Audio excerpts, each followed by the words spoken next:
Considerando que los derechos humanos forman parte del bienestar social, todas y todos debemos conocer para exigirlos. Derechos a Boca, un segmento para informar y socializar nuestros derechos. Los derechos, en boca de todos.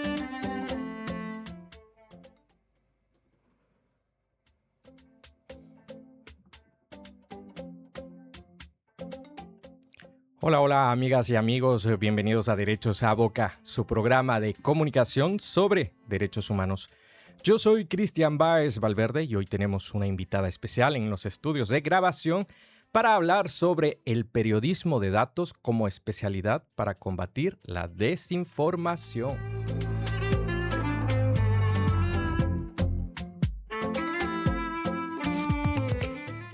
Gracias a todos nuestros seguidores por darle like al programa, a quienes nos escuchan, miran y comparten esta emisión por redes sociales.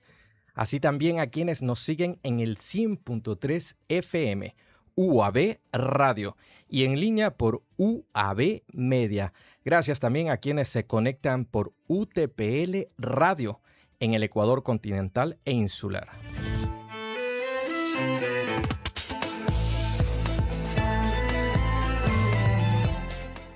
A tots, moltes gràcies i benvinguts a Drets a Boca. Comencem.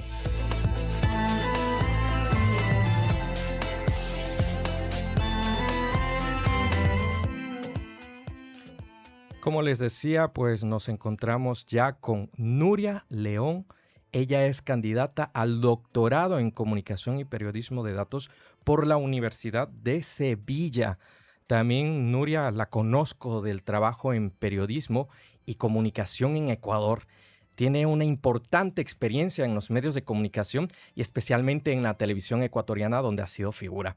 Nuria, bienvenida a este espacio. Qué lindo tenerte en Barcelona y volvernos a ver. Bienvenida. El público te escucha.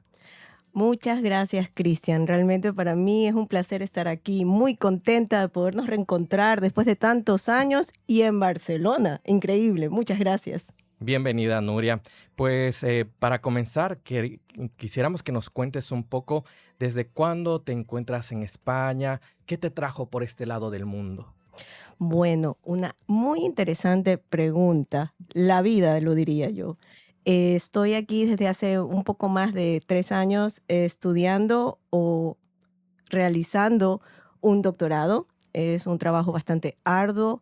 Me encanta España. Realmente es una gran experiencia de aprendizaje en todo aspecto. Y bueno, ya estoy en mi 3er año, espero que terminar mi tesis pronto y poder ser doctora en comunicación.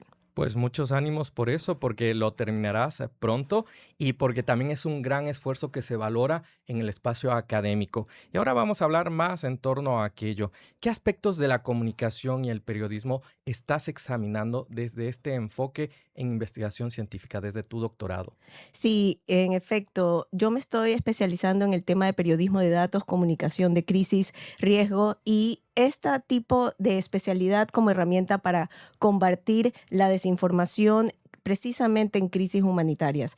Es un tema que me apasiona, lo vengo realizando desde hace muchos años, no solo por la parte ya investigativa científica, sino por la parte de mi experiencia personal. Mi carrera, como tú la conoces, viene desde el área de medios, entonces luego fue mutando. Como yo digo, el comunicador siempre tiene que irse reinventando y bueno, pasé por algunas organizaciones, por algunos diferentes empresas o grupos y eso me fue formando para poder dar con la propuesta de mi doctorado, que es precisamente el periodismo de datos como herramienta para mitigar desastres y crisis humanitarias desde un enfoque de humanismo digital que vaya humanizando el Big Data y un poco más. Y se trata además de una especialidad muy necesaria a propósito de que estamos en una era de tecnologías, de IA, de inteligencia artificial, pero también ha señalado algo clave. los comunicadores nos vamos adaptando y entendiendo el mundo, el entorno que nos rodea. Y eso sí que ahora nos escuchan académicos de la universidad y sobre todo los estudiantes de comunicación. ¿Qué les puedes decir a ellos que les tocó vivir en esta época donde sucede, tienen el Internet de las cosas, pero además del Internet de las cosas, el data, ¿no? La data. Hay una cantidad de datos impresionantes y luego la información y luego hay que contextualizar todo esto. ¿Qué les dices? Bueno, definitivamente que hay que ir evolucionando y evolucionando de la mano con la tecnología, porque la comunicación y la tecnología van de la mano. Hay que ir reinventándose, hay que ir siempre aprendiendo mucho más, irse capacitando, porque es parte del camino de un buen comunicador y periodista. Pero al mismo tiempo no hay que perder la esencia. Siempre la tecnología, si comenzamos a hablar un poco ya más de historia y de la evolución del periodismo, siempre la tecnología ha sido la herramienta que ha ido cambiando la forma de comunicar. Pero la comunicación es in situ. La comunicación tiene un modelo específico que no puede modificarse. Entonces, lo que hay que tener muy claro es que siempre la tecnología va a ser la herramienta, el recurso, pero el periodista o el comunicador debe tener ese pensamiento crítico, esa esencia, ese criterio que lo hace humano, porque definitivamente la tecnología es una herramienta, una máquina, y no vayamos más allá de la inteligencia artificial, que al mismo tiempo es algo que está tocando muchísimo en estos tiempos. Así es, y has señalado muy bien, el comunicador, el periodista tiene que tener olfato, tiene que tener criterio, sentido para inmediatamente reconocer qué es verdadero, qué es falso, qué puede traer una destrucción o un mal momento a toda la sociedad antes de anunciarlo y planificar conjuntamente en las salas de redacción. Pero ahí también volvemos al público de Ecuador que también nos escucha, que te conoce. ¿Cómo ha sido tu trayectoria en los medios de comunicación tradicionales, en la televisión donde has trabajado y cómo fue esa etapa de la vida? Bueno, comienzo a suspirar. Qué nostalgia. Muchos años en las calles, reporteando, haciendo el periodismo de calle. Realmente yo pienso que el real periodista se va formando de esa manera. Muchos años mozos, le llamo, me hace recordar en estos años, esta pregunta, los años mozos. Y como lo mencionaba, eso es lo que a mí me ha dado la base para ir cambiando, ir tomando nuevas facetas en mi vida que me han permitido a mí llegar al doctorado. Es decir, yo no comencé una carrera académica per se, yo fui formándome en la cancha, en la tierra, en las calles, viajando, conociendo nuestros nuevos entornos, haciendo periodismo, y a partir de eso fue que poco a poco llegué a la docencia. Entonces, y luego a la academia como tal de investigación. Es un cambio entre lo que es la investigación periodística y la investigación científica. Son dos tipos de mundos. No es lo mismo hacer investigación periodística que hacer investigación científica, porque la ciencia tiene un método, la ciencia tiene rigor científico, que eso es algo que está basado desde una manera triangular con la teoría. Entonces, no podemos decir que es hacer el mismo tipo de investigación. Eso sí, el bichito, la curiosidad y el poder indagar más hasta llegar a ese objetivo, eso sí hay que tenerlo para llegar a ser investigador. Claro que sí, lo has señalado muy bien. Tanto los investigadores científicos, investigadores académicos, como los periodistas tienen ese bicho, ese deseo de saber qué pasa, esa duda. Pero lo que me dijo es verdad. Voy a contrastar otra fuente, voy a investigar, voy a ir más allá de lo que solamente me dijo. Tengo que ver otra fuente que respalde esto. Y ahí está el valor del periodismo, a amigas y amigos quienes nos escuchan, de quien ha tenido experiencia ya en la práctica del periodismo, pero quien también en la ciencia, en el espacio académico, está contrastando información y está resolviendo asuntos o problemas sociales y los está trasladando a problematizar en el campo de la comunicación. Y precisamente en eso, perdona que te interrumpa, es muy importante porque el periodismo tiene un fin social. El periodismo y la comunicación como tal tiene un impacto en la sociedad. No es algo que tú simplemente estás hablándole a un computador, ¿no? Estamos hablando de un trabajo que tiene un efecto, que tiene un fin, un propósito y que realmente va a influir en las vidas de otras personas. Entonces, esa conciencia social es muy importante en el momento de hacer comunicación. Y hablo comunicación, no solo periodismo, porque la comunicación es la base del periodismo como modelo para irte moviendo hacia las diferentes ramas y especialidades. Pero por eso yo vuelvo siempre back to the basics, hablando en inglés. Hay que volver al origen, porque si no nos perdemos en el camino. Alguna vez había una pregunta sobre el por qué, el para qué. Yo creo que ambos son muy importantes en el momento que tú haces un trabajo y en general una profesión. Y como tú lo dices, nosotros tenemos que tener esa conciencia, tenemos que tener muy claro cuál es el tipo de trabajo desde la parte ética, utilizando la tecnología y las herramientas con un criterio. Por eso yo pienso que esto de que hay un poco la duda de que va a desaparecer el humano, no, justamente hasta el Big Data lo necesitas humanizar para poder llegar a las audiencias y a las personas. Necesitas tabular ese gran volumen de datos para poder contarle a alguien una historia. No somos números. Los seres humanos y las sociedades no somos números, no somos datos, no somos estadísticas. Somos personas de carne y hueso y que tenemos que nosotros saber que a eso somos a quienes nos estamos dirigiendo. Qué bueno lo que dices y lo que señalas, porque es precisamente nuestra organización promotora, la ANOE, que es la Alianza para las Naciones y los Derechos Humanos en Ecuador, sostiene este criterio, ¿no? Los seres humanos al final son hacedores, pero en colectivo, como seres humanos, y hay principios fundamentales, los principios humanos de cuidado y de a quién dirijo esta información, a quién impacto con esto, ¿no es cierto? Y estamos viendo que hay impactos. Ahora queremos preguntarte, después de conocer esta trayectoria y tu experiencia muy valiosa, ¿cuáles son estas nuevas herramientas digitales que tienen que ver con la protección quizás de estos derechos de los que hablo o que nos permiten trabajar en nuestro día a día dentro del campo ya académico? Mira, justamente dentro de mi trabajo de investigación, yo tengo un enfoque que es en el concepto del humanismo digital. Uno de los grandes autores es Patrick Meyer. Él habla, y ellos hablan, en la rama, esta corriente de humanismo digital, habla de que la herramienta está a servicio al humano, a la dignidad humana. Es decir, el centro es el humano, el centro no es la tecnología, no es la herramienta. Es lo que decimos el concepto al revés. A veces pensamos que el fin es la tecnología y no, es al revés. El fin es el ser humano, es el bien común. Dice, mucha gente cree que esto es un cliché, pues no lo es. Cuando lo tienes que hacer correctamente y profesionalmente con todos estos pasos y procedimientos que permiten que esa información llegue correctamente a la audiencia, al público.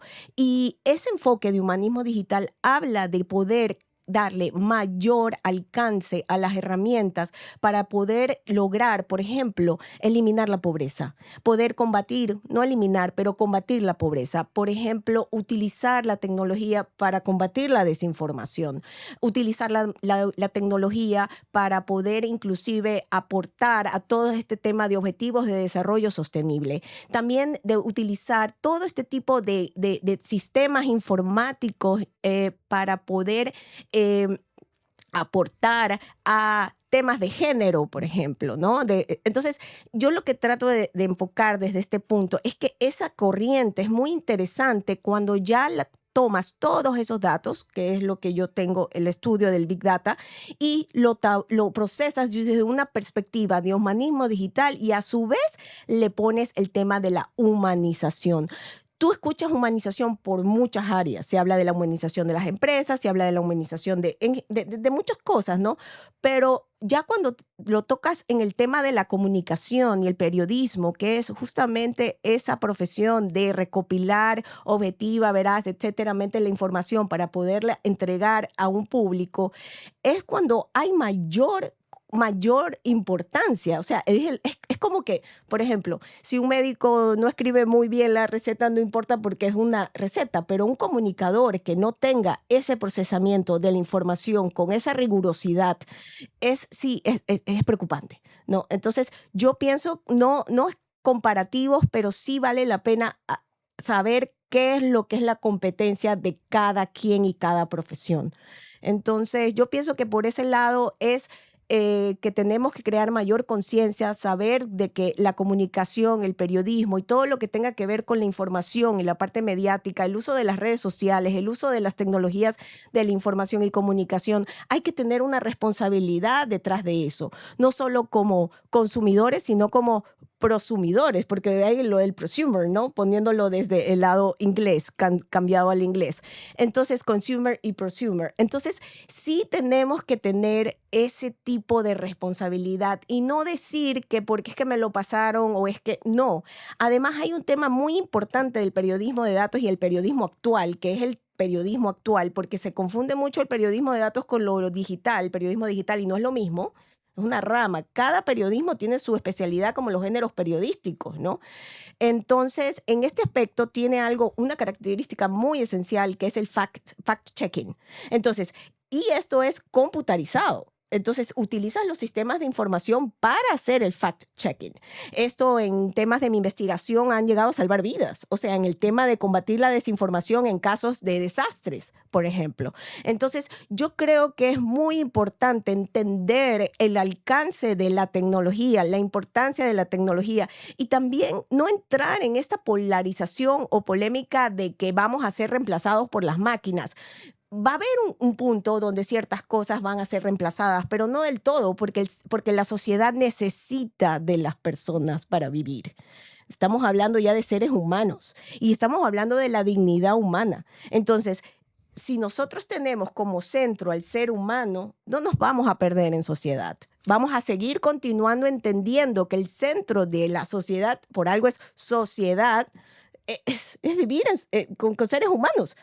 Si no, imagínate la pandemia. Tú sabes lo difícil y lo complicado que fue la pandemia y todos los casos que salieron durante la pandemia de aislamiento, de depresión, de cosas, porque no hay el contacto humano y nunca vas a comparar totalmente lo que significa comunicarse a través de un dispositivo electrónico, de lo que significa compartir un café con alguien. O sea, nosotros venimos de la generación, no quiero decir por aquí la edad, pero venimos de una generación donde vinimos esa transformación, donde hay que entender que el mundo es más allá que una pantalla. Claro que sí. Que el mundo es más allá de lo que yo leo y veo por ahí. Hay una canción que me encanta que dicen que hay la apariencia, ¿no? Hay una canción muy interesante. Yo en eso siempre me olvido algunos de los nombres pero es muy interesante porque ahí te dice que no creas todo lo que ves, ¿no?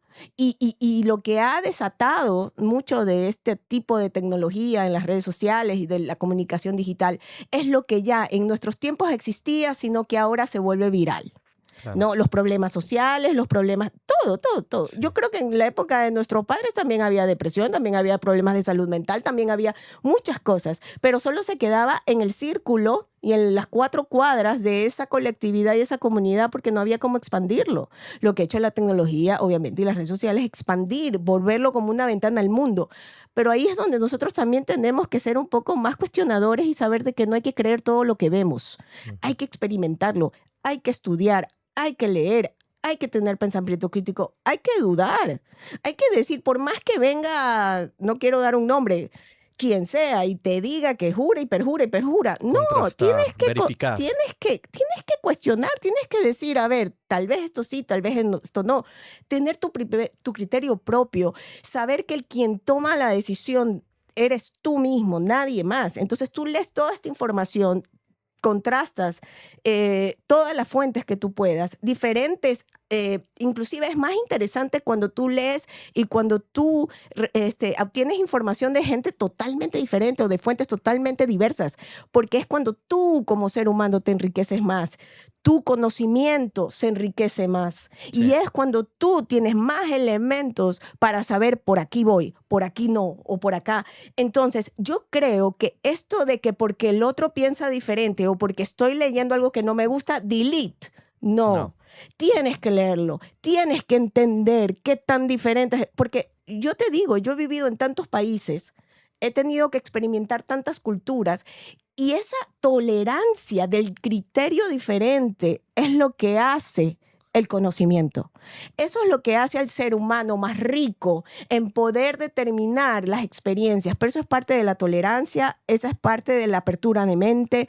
Eso es también ponerte en los zapatos del otro y entender qué es lo que quiere decir con ello. Entonces, bueno, como te das cuenta, me apasiona el tema y hay muchos más. Pero muchas gracias, Cristian. He estado encantada por aquí. Se nota, Nuria. La verdad es que es un tema que lo llevas adelante y has clarificado muy bien el periodismo de datos, el periodismo digital, pero nos queda una duda todavía, el fact-checking. ¿A qué te refieres con el fact-checking? Sobre todo para nuestros público que no son del área de periodismo y dicen, bueno, me he quedado con esa duda. ¿Qué es exactamente? Bueno, los invito a que lo vayan a buscar y los investiguen y no por ChatGPT.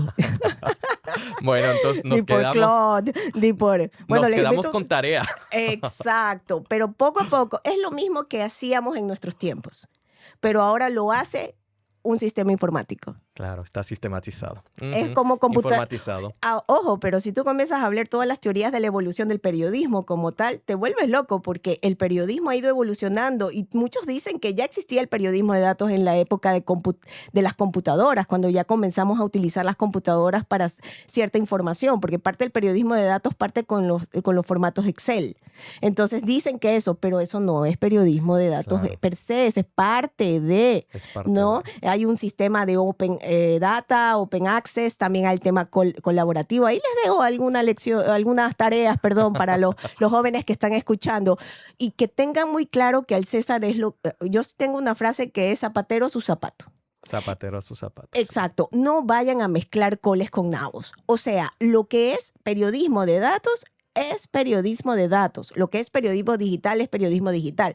Lo que es periodismo de desastres es periodismo de desastres. O sea, yo sé que el periodismo tiene una base, un paraguas, pero de allí cada uno tiene su especialidad. Es como el médico general y luego tiene su especialidad. Entonces, yo no entiendo por qué en el periodismo se cree que no. Y luego también si entramos en otra parte de que no existen ya los periodistas con las redes sociales. Mentira, el periodista es el periodista, es una profesión muy oficial, muy importante para la sociedad, ¿no? Y eso es lo que hay que tener claro y no minimizar o desvalorizar ciertas especialidades porque se cree que la herramienta va a solucionarlo. No, la profesión es como tal. Es como el médico, siempre va a necesitarse el médico aunque hayan robots que ya operan. Así es, Nuria. La verdad es que nos encanta escucharte y sobre todo esa forma de motivar a nuestros estudiantes conociendo el mundo actual donde los desafíos están presentes. Estas especialidades son muy importantes dada la cantidad de herramientas, de EINAs que tenemos al día de hoy y también nos queda corto el tiempo. Quisiéramos entrevistarte más adelante cuando tengamos los resultados de la investigación que muy pronto vas a concluir. Bueno, ya tengo algunas publicaciones, ¿no? Y ahí me he ido por diferentes ramas de la investigación, pero sí, muy contenta. Y he estado tan contenta con esta entrevista que realmente para mí es una conversación tan amena como cuando podríamos hablarlo por teléfono, que me he olvidado de ver a la cámara. ¡Qué horror! Ya se me están olvidando los pequeños... no tengo el apuntador aquí de la televisión para que me digan, Nuria, mira la cámara, mira la cámara. Ha sido espontánea la entrevista. Nuria, te agradecemos de verdad. Ha sido Nuria León. Ella es investigadora de la Universidad de Sevilla y próximamente doctora por esa misma universidad. Gracias, Nuria. Muchas gracias, Cristian.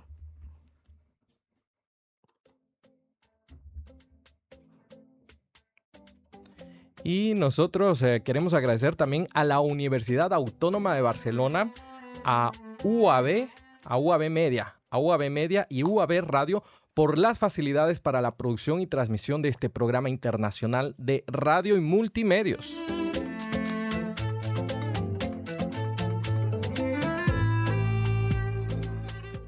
Gracias a nuestras repetidoras que retransmiten esta señal al mundo, a la Alianza para las Naciones Unidas y los Derechos Humanos en Ecuador, al colectivo de ANUEC aquí en la Universidad Autónoma de Barcelona, que está compuesto por estos jóvenes que recientemente se reunieron en la Mesa de Asuntos Internacionales, Derechos Humanos y que planifican muchas más actividades para defender las causas de los derechos, no solamente del Ecuador, sino de España, de Europa, de América y el mundo. A ellos un aplauso grande por lo que estáis haciendo.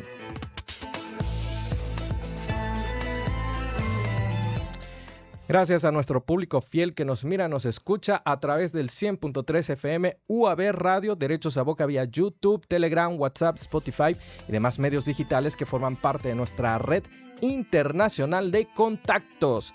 Yo soy Cristian Báez Valverde y esto fue Derechos a Boca. Será hasta la siguiente emisión.